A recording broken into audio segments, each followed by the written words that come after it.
우리 남과 북 사이에 언어가 많이 달라져 있다는 것 여러분 잘 아시죠? 자, 그런데 언어 중에는 말로 하는 언어도 있지만 손으로 하는 수어가 있습니다. 근데 이 수어에 대해서 아주 특별한 관심을 가지고 의료 용어집을 이렇게 집필하신 우리 신경훈 대표님을 모시고 이 시간 이야기를 나눠보도록 하겠습니다. 안녕하세요. 네, 소개받은 신경훈입니다. 네, 반갑습니다. 네, 반갑습니다. 우리 신경훈 대표님은 간호사라고 하는 그런 전문적인 직업을 가지시면서 통일에 대해서 관심을 가지고 특히 남북의 의료에 있어서 소통하는 부분, 그 다음에 이제 북한의 장애인에 대한 어떤 관심, 특별히 수어에 대한 관심을 가지고 귀한 사역을 지금까지 감당해 오고 계셔서 이런 귀한 분을 우리 주빌리안 TV에서 좀 알리면 좋겠다. 그런 마음으로 이슈 앤 피플에 이렇게 모셨는데요. 간호사라는 직업은 어떻게 갖게 되셨는지 좀 그 과정이 좀 궁금합니다.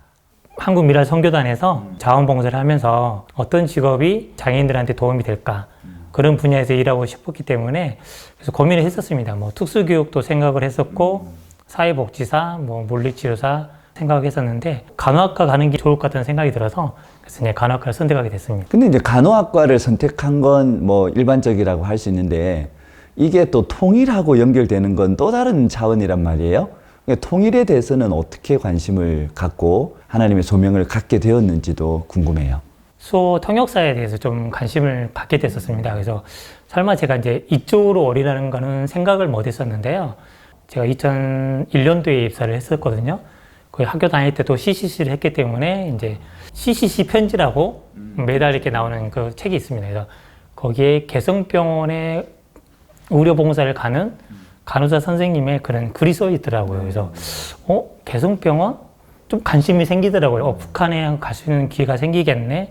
그때는 뭐 선교에 대한 그런 생각보다는 그냥 좀 북한에 대한 호기심, 그리고 마냥 또 다른 데도 의료봉사도 있겠지만은 좀 오히려 더 북한이라는 거에 더 매력이 더 느꼈기 때문에 그래서 이제 그분한테 연락을 해서 이제 2009년도에 3월이더라고요.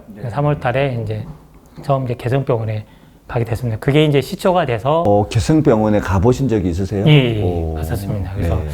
물론 이제 탐험밖에 가지는 못했습니다. 왜냐하면은 계속 갈 기회는 있었는데 그때 이제 남북 상황이 갑자기 안 좋아지다 보니까 이제 통제를 해서 결국에는 이제 방북이 불허가 돼서 딱 한 번밖에 가지 못한 게 너무나도 아쉬웠습니다.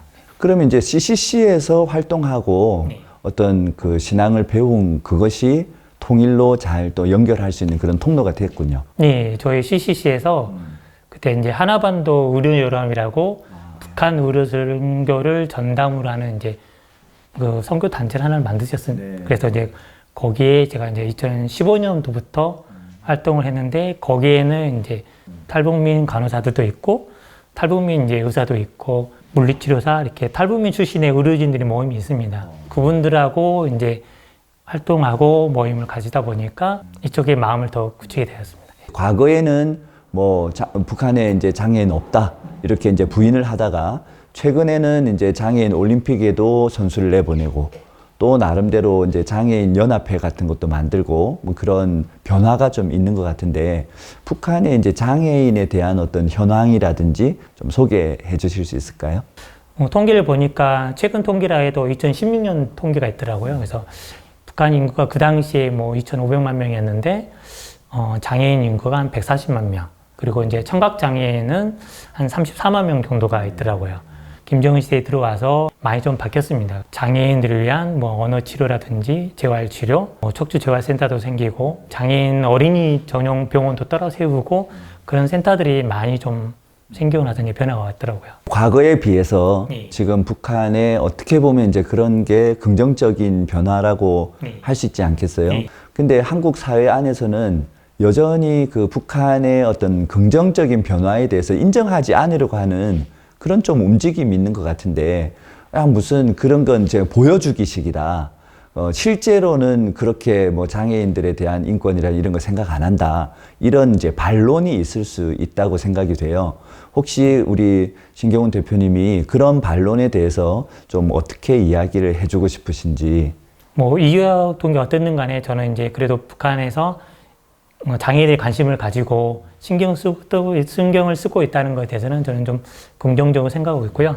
계속 변화가 오는 것 같습니다. 장애에 대해서 뭐 장애인 전용 뭐 시설이라든지 그런 식으로 계속 변하는 모습을 보면서 저는 앞으로도 북한이 좀 더 장애에 대해서 관심을 가지고 그리고 이제 많은 그 변화 이루리라고 좀 생각을 하고 있습니다. 남북 사이에 어떤 교류 협력이 많이 생기면 제일 먼저 교류할 수 있는 게 바로 이 의료 분야라고 저는 생각이 되는데 보통 뭐 3일, 5일 그런 기간에 걸쳐서 의료 선교 대회를 하는데 북한 선교에 대한 파트는 따로 있긴 있습니다. 그렇지만 너무 좀 짧거든요. 뭐 남북 교류 및 통일 시설 준비 대비해서 하루 정도는 북한 의료 선교에 대한 세미나나 강습을 좀 했으면 좋겠는데 개인적인 희망일 뿐인데 그게 어떻게 될지는 잘 모르겠습니다. 결국은 이제 전문인들이 해야 할 역할이 목회자가 해야 할 역할보다 앞서 있다. 통일의 과정에서.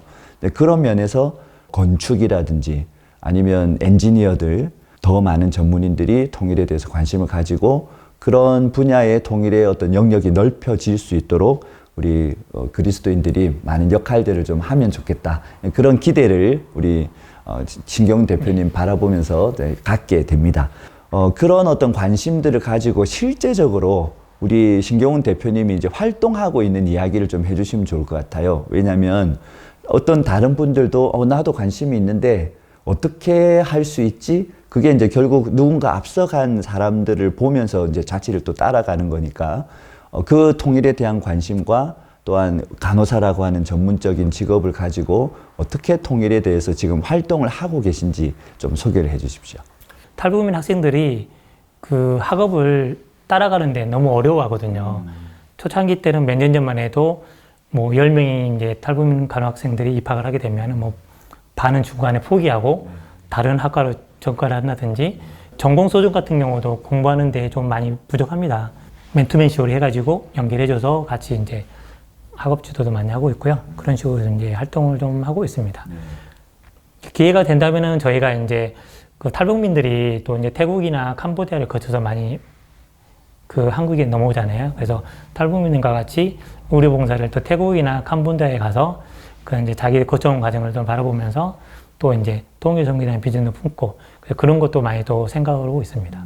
피스메이커라고 단체를 만드셔서 지금 대표로도 이렇게 섬기고 계신데 네, 피스메이커는 어떤 사역을 하는 건죠? 남북으로 손맛으로 영호진 만들게 될 때 이거를 만들려면은 이런 단체가 좀 필요하겠다.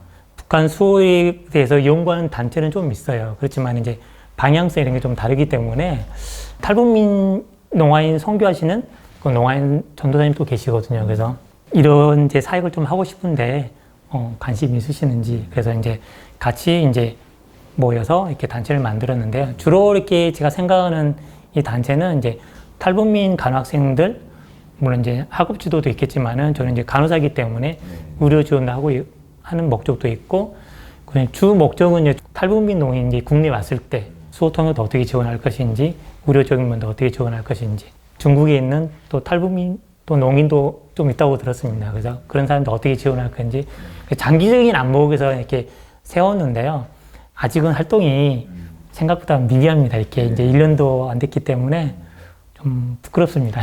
더 많은 어떤 필요를 가지고 또 이제 이 분야에 관심을 가지고 있는 분들이 함께 하면 더 앞으로 귀한 역할을 감당할 수 있을 것 같은데 잠깐 제가 이야기를 들으면서 이제 질문이 생기는데 그러면 우리 탈북민이 지금 이제 34,000여 명이 들어와 있잖아요.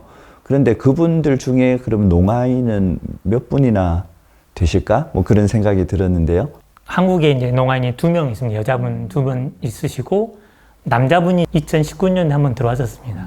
그런데 추방이 됐었어요. 국정원에서 이게 탈북민이 농인이 들어왔으면은 이제 수호 통역을 의뢰를 해야 되는데 수호 통역도 없이 이렇게 이제 필담으로 이렇게 뭐 하다가 조사를 하다 보니까 얘는 탈북민이 아니다 이런 쪽으로 좀 나왔나 봐요. 그래서 이제 추방이 됐더라고요. 그래서 그분이 이제 한 명 남자가 한 분 계시죠. 이제 지금도 중국에 있거든요. 그리고 또 이제 물어보니까 뭐 중국에 좀 몇 명이 좀 있다. 또 나왔다가 저 붙잡혀 들어간 탈북민 농민도 있고 지금도 좀 있다가는 분도 계세요. 그래서 지금 알려진 바로는 그래도 국내에 2명 있고 한 분은 이제 여기에 참여를 했었어요. 그래서 현재로는 한국에 2명 그리고 중국에 1명 이렇게 3명 있는 걸로 알고 있습니다. 그러니까 이제 탈북민 농인이 네. 그러니까 한국으로 입국까지 했는데 네. 국정원에서 이제 조사하는 과정에서 자기의 어떤 의사 표현을 정확하게 할 수가 없으니까 그냥 글 쓰는 걸로는 네, 한계가 수어 통역사가 있으니까 없었기 때문에. 그러니까 이게 탈북민이 아닌가 보다 하고 다시 추방을 시킨 네. 이런 일이 있었군요. 그래서 저희가 그때 막 전문 변호사 이렇게 탈북민 상담하시는 변호사분들 이제 알아보고 구했는데 그 다음날 새벽에 이제 중국으로 갔다고 연락이 돼서 너무 안타까웠습니다. 어떻게 보면 아니 뭐 3만 4천 명 중에 3사람이면 그 뭐 몇 %나 된다고 그거에 신경 쓰냐 뭐 이렇게 이제 세상 사람들은 이야기할 수 있을 것 네, 같아요. 네. 효율이라고 하는 면에서 보면 근데 이제 복음이라고 하는 것은 결국 가장 작은 자 정말 도움이 필요한 자에게 우리가 가지고 있는 그 사랑, 하나님의 사랑을 전하는 것이기 때문에 이번에 이 나온 책이라든지 아니면 이제 북한에 있는 우리 농아인들을 위한 이런 부분, 서로 소통을 해야 되니까 이런 이제 가교가 되어주는 이런 역할이 너무너무 중요하다 그런 생각이 듭니다. 그래서 이제 다음 시간에는요, 우리 수어에 대한, 그러니까 농아인들의 소통 수단이라고 할 수 있는 수어에 대한 역사와 또 이야기를 들어보니까 너무 재미있는 이야기들이 많아요. 한 가지만 말씀드리면 남북한 사이의 수어의 차이가 80%는 다르다고 합니다. 근데 굉장히 역설적인데 일본하고 우리의 수어는 80%가 같다는 이야기를 제가 들었어요. 그러니까 이런 부분에 대해서 다음 시간에 자세하게 이야기 나누도록 하겠습니다. 오늘 이렇게 나와주셔서 감사합니다, 대표님. 네, 감사합니다. 네.